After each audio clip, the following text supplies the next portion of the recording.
परमपूज्य कवी शुक्लाचार्य कारंजेकर बाबा यांच्या नवाथे येथील महानुभाव आश्रमाला 100 वर्ष पूर्ण होत आहे।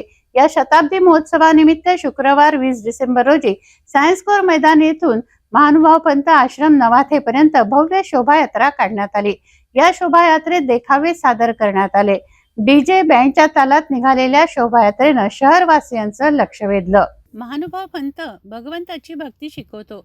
चक्रधर स्वामींनी महानुभाव पंथाचा पाया रोवलाय। अमरावतीमध्ये 100 वर्षांपूर्वी परमपूज्य कवी शुक्लाचार्य कारंजेकर बाबा यांनी महानुभाव आश्रम सुरू केला। नवाथे येथील या आश्रमाची शतकपूर्ती मोठ्या उत्साहाने व भक्तिभावाने साजरी करण्यात येत आहे। शतकपूर्तीनिमित्त सायन्स कोर मैदान येथून भव्य शोभायात्रा काढण्यात आली।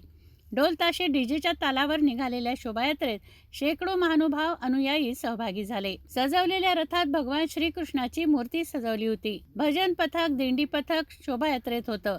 बालकांसह सर्वांनीच टाळ मृदुंगावर ताल धरला। सजवलेल्या अश्वांच्या पदन्यासाने शहरवासियांचं लक्ष वेधलं। सजवलेल्या रथामध्ये महानुभाव पंथाचे पूजनीय आचार्य विराजमान होते। नवाथे येथे आश्रमापर्यंत ही शोभायात्रा गेली। येत्या 22 डिसेंबरला भानखेडा येथे भव्य कार्यक्रमाचं आयोजन करण्यात आलंय।